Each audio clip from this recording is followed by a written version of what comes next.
우리는 그 어느 때보다도 어려운 때를 살아가고 있습니다. 코로나19로 인해서 두려움에 빠져 있죠.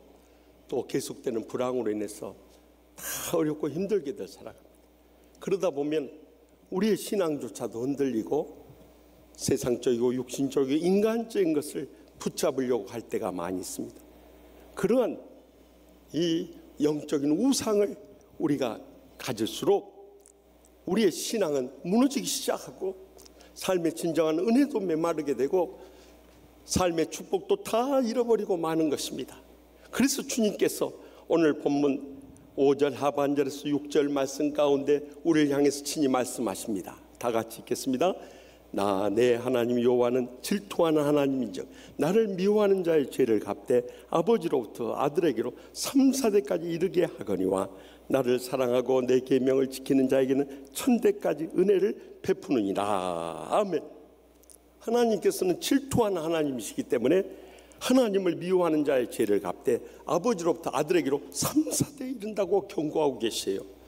원래 캐톨릭과 루터교에서는 지난주에 나눴던 1계명과 2계명이 하나된 계명으로 봐요.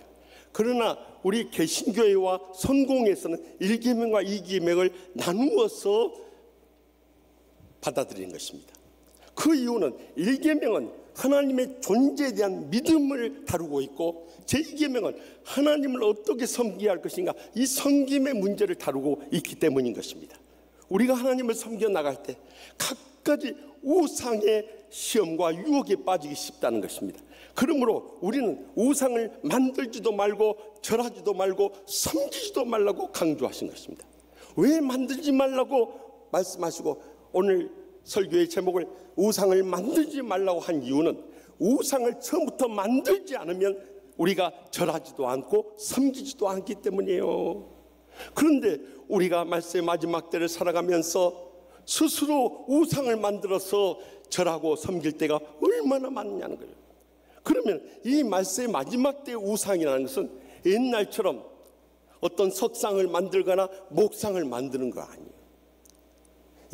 이런 유형 우상들은 거의 다 사라져가고 있는데 우리가 주님보다 더 사랑하는 것들이 많이 생겨난다는 거예요.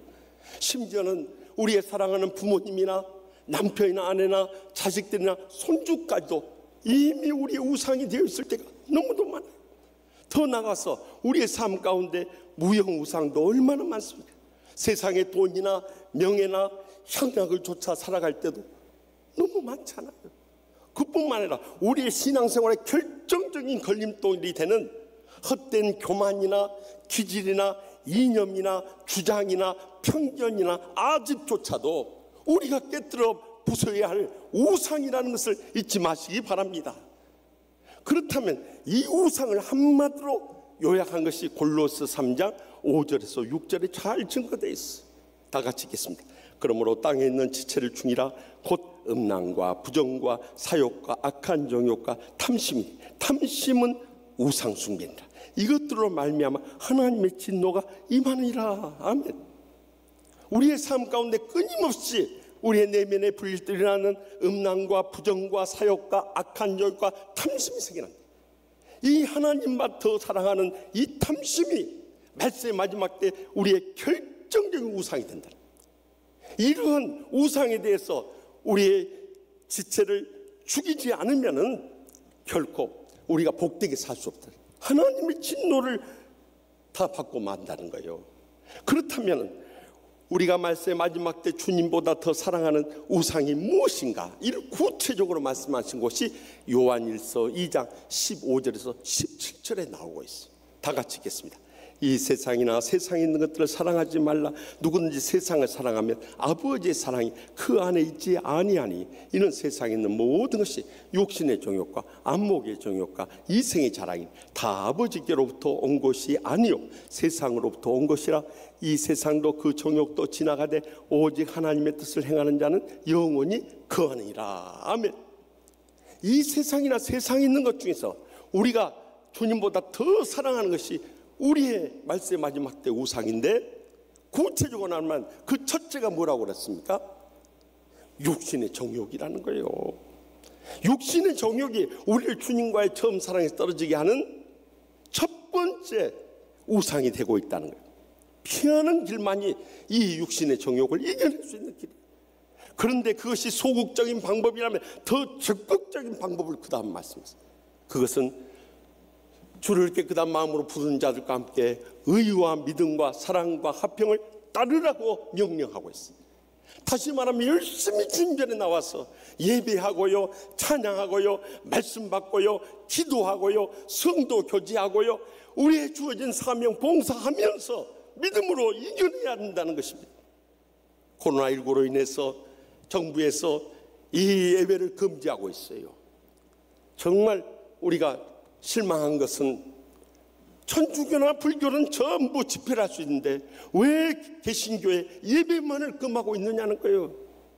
그럼에도 불구하고 정말 우리 교회의 영적 구루터기들은 신실하신 은퇴하신 우리 올로 목사님, 또 올로 장로님, 은퇴하신 권사님들부터 시작해서 우리 장로님, 권사님, 집사님들 믿음으로 나와서 이 예배를 드리니까요, 얼마나 위로가 되고 힘이 되는지 몰라요. 특별히 지난 한 달 동안의 예배는 마치 영적 카타콤과 같은 예배였어요. 눈물 없이 드릴 수 없는 예배였어요. 시간마다 성령님의 은혜가 얼마나 충만하게 오든지 여러분들도 그걸 느끼셨죠?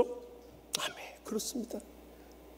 그런데 여러분 꼭 기억하셔야 할 것은 이렇게 큰 교회에서 예배드린 가운데 지난 9개월 동안 우리가 한 주일도 빠짐없이 예배드린 가운데 교회를 통해서 확진자 한 사람도 안 나왔어요. 지금 경상남도에서는 성전 예배를 이 김경수 도지사와 담판을 하고 성전 예배를 사수하고 있는데 여러분 언론의 보도를 보셔서 아시겠지만 성전을 통해서 감염된 사람은 단 한 건도 일어나지 않는, 하나님이 지켜주시니까 가능한 거예요. 그렇기 때문에 그동안 영적으로 잠들었던 성도들도 다음 주일부터는 다 나와서 믿음으로 방역수칙 철저히 지키면서 하나님을 기쁘시게 하는 이 예배의 신앙을 회복할 수 있기를 바랍니다. 그럴 때 우리는 세상에서 어디서도 은혜를 누릴 수가 없고 축복을 누릴 수가 없고 이 행복의 감격을 얻을 수가 없는 거예요. 오직 주님으로부터 오는 힘을 얻어서 이 한란 많은 세상 승리할 뿐만 아니라 육신의 정욕조차도 능히 이겨내게 되는 것입니다. 그러므로 우리는 이 육신의 정욕을 피할 뿐만 아니라 주님 앞에 나와서 믿음으로 충만해짐으로 인해서 이 육신의 정욕이라는 우상도 능히 이겨내고 하나님과 함께하는 모든 성도들과 복되게 일어서게 될 줄 확실히 믿으시기 바랍니다. 더 나아가 말씀 마지막 때 주님과의 처음 사랑 떨어지게 하는 두 번째 의상은 뭐라고 그랬어요? 안목의 정욕이라는 거예요. 눈에 보이는 것에 대한 욕심, 그것은 소유욕, 물질욕을 말하는 거예요.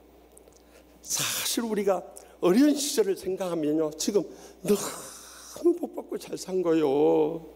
또 멀리 갈 것도 없어요. 우리 신혼 때를 기억해 보십시오.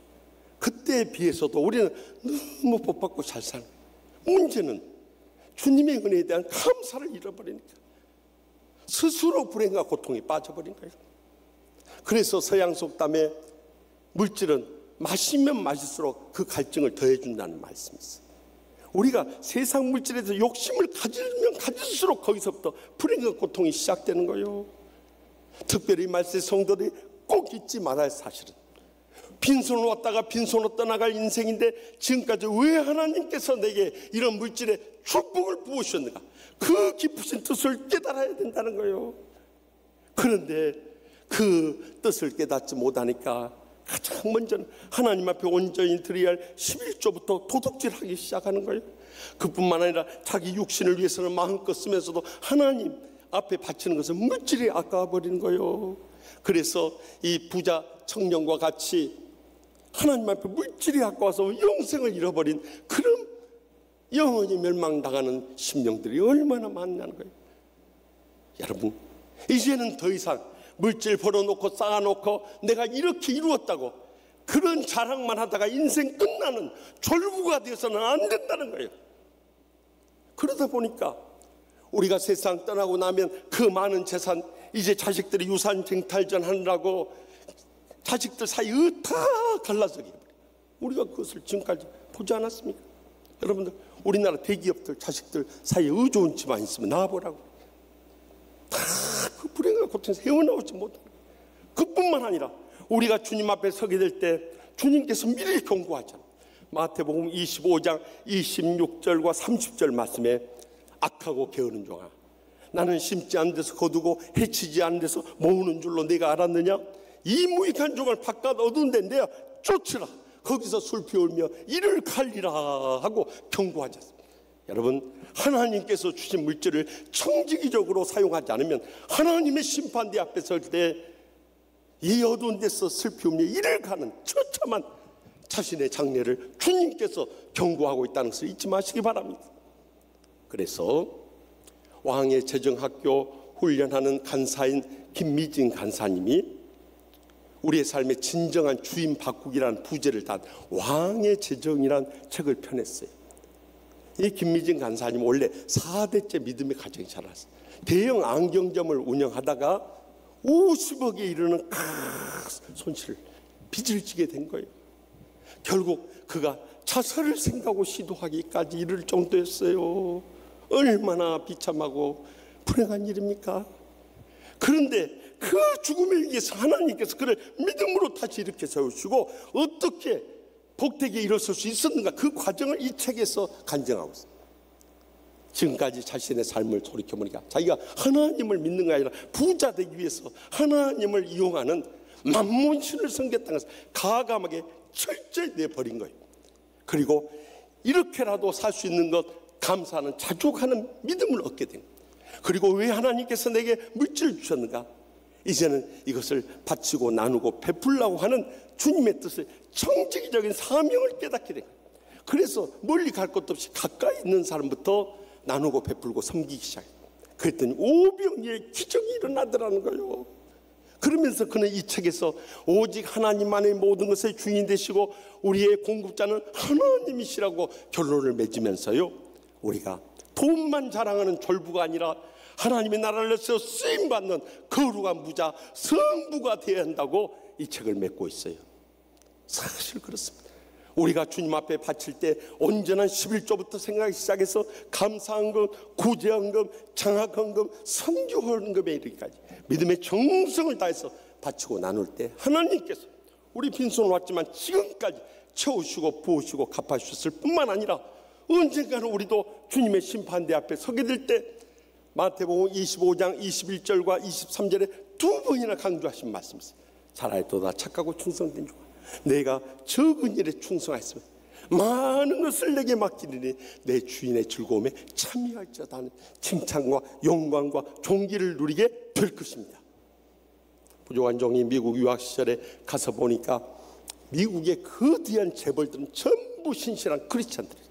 여러분도 잘 아시다시피 강철왕 앤드류 카네기부터 시작해서 자동차왕 헨리 포드, 또한 비누치약왕 윌리엄 콜게이트, 석유왕 존 락펠러, 또 백화점왕 존 워너메이커, 또 요즘 유명한 투자왕 워런 버핏, 또 컴퓨터왕 빌 게이츠에 이르기까지 이분들의 공통점을 본다면 하나님이 주신 그 엄청난 부를 가지고 주님의 복음 선교를 위해서나 이 땅에 고통당하는 사람들을 위해서 다 구제하고 섬기면서 쓰임받은 자들의 공통점이 있습니다. 세계적인 호텔 왕인 베런 힐튼 회장도 마찬가지. 작년에 91세를 일기로 하나님의 나라에 이르게 됐습니다만 그가 전 세계적으로 2,800개 호텔을 소유하고 있어요. 우리나라에도 힐튼 호텔이 곳곳에 있지 않습니까? 그 체인인 거예요. 그런데 그가 작년에 하늘나라로 떠나가면서 유언을 남겼는데 내 재산의 97%를 힐튼 자선재단에 바쳐서 거기를 통해서 하나님의 복음 선교와 구제 사업에 써달라고 유언을 남겼어요. 결국 그 모든 자녀손들에게 3%밖에 유족들이 상속이 안 된 거예요. 여러분, 얼마나 위대한 신앙의 청지기의 사명을 감당한 위인들입니까? 마지막으로 말씀의 마지막 때 우리를 주님과 처음 사랑이 떨어지게 하는 것은 세 번째 우상, 이생의 자랑입니다. 다시 말하면 자기를 자랑하고 싶은 명예욕이에요. 우리가 먹고 살만하면 모든 사람에게 이 명예욕이 시험이 옵니다. 그것도 연세 드실수록 우리는 이 명예에 집착하는 본성이 있습니다. 그것을 노욕이라고 하는 거예요. 더 나가서 세상에서 이 명예욕이 충족되지 않으면 교회 와서까지 이 명예욕을 누리기 원하는 사람들이 이 땅에 얼마나 많은지 몰라요. 그래서 목회를 하면서도 보면요, 언제 제일 예수 잘 믿는 줄 아십니까? 처음 은혜 받고 처음 예수 믿을 때, 그때처럼 예수의 모습이 그대로 드러나는, 온유하고 겸손할 수가 없어요. 그런데 점점 변하기 시작. 서리 집사 되면 목에 힘이 들어가기 시작. 안수 집사 고은사 되면 목에 기부스를 해버려요. 목사 장로 되면 목에 철근 콘크리트를 깔아버려요. 예수를 믿어도 너무 잘못 믿는 거예요. 그래서 오늘날 한국 교회가요, 이 목사와 장로의 전쟁터로 변해 있어요. 우리 치유하는 게 빼놓고 목사가 높냐 장로가 높냐 그렇게 싸우는 거예요 지금. 여러분, 적어도 하나님께서 우리의 직분을 주셨을 때는 우리가 믿음으로 헌신하고요, 물질학까지 말고요, 목숨까지 바쳐서 충성을 다하고 그 직분 주신 거예요. 그런데 목사가 높으면 뭐하고 장로가 높으면 뭐합니까? 적어도 하나님께서는 사도행전 6장부터 시작해서 이 땅에 교회를 세우실 때 목회자들은 그저 주의 목회 충실을 할 수 있도록 불러주셨고, 집사님 비롯해서 모든 직분자들은 이제는 재정과 행정에 뒷받침을 하면서 주의 일에 합심합력하라고 이 직분을 주신 거예요. 그런데도 그것을 깨닫지 못하니까 교회마다 다툼과 분쟁으로 인해서 정말 우리가 해야 할 복음 선교와 치유와 제자 삼는 양육을 하지 못하고 그저 불화 분쟁으로 소모전하는 교회들이 얼마나 많은지. 여러분, 병원에 가면 의사 선생님 말씀드려야 돼요. 학교 가면 선생님 말씀드려야 돼요. 교회 오면 누구 말씀드려야 됩니까? 알기는 잘 알아요. 모르면 말도 안 해요.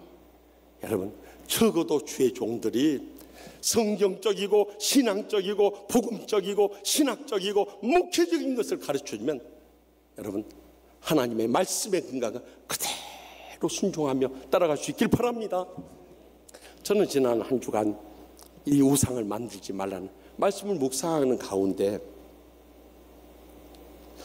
저의 지난날 오랜 기억입니다만은 미국 유학 생활의 그 7년의 경험이 떠오른 거예요.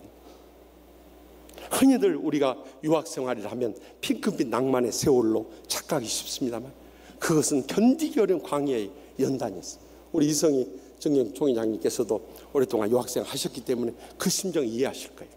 저도 가정에 도움받지 않고 독립해서 이제 결혼 생활 시작하고 또 유학까지 갔는데요, 참 어려운 일들이 많았어요. 무엇보다도 다른 인종, 다른 문화, 다른 언어권에서 산다는 게 엄청 스트레스 받아요. 저도 영어 때문에 고생했지만은 영어도 저 때문에 고생 많이 했을 거예요. 그뿐만 아니라 이민 목회까지 함께 하니까 이 박사과정 공부하는 것만 해도 지치고 힘든데 이 수백만 모이는 이 이민 목회까지 함께 하게 되니까 완전히 파김치가 될 정도로 힘들었어요. 그중에 참 정신적으로나 신체적으로 많은 어려움도 있었지만은 재정적인 압박은 또 하나의 견디기 어려운 일이었어요.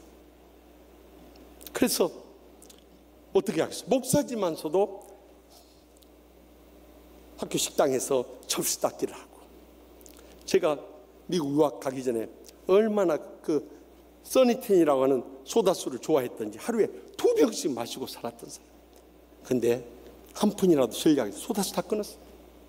저희 집사람도 한국에서 그래도 돈 잘 버는 약사였지만은 그렇게 좋아하는 커피 끊고 남의 집에 데려다가 봐주고 세탁소에 가서 일하지 않으면 안 됐어요. 그러니까 모든 것이 궁핍한 삶인 거예요. 그래서 어떤 물건 하나도 그저 먹고 사는 것 제약으로는 더 이상의 물건을 구할 수가 없어. 심지어는 책장이 필요하고 책상이 필요할 때도 그걸 살 수 없으니까 지나가다가 이렇게 집에서 내놓은 그 물건들이 있어. 그것을 집어가지고 와서 책장으로 살면서 살아갔던 그 어려운 때였어요. 지금도 그때를 기억하면 참 마음에 걸리는 것입니다.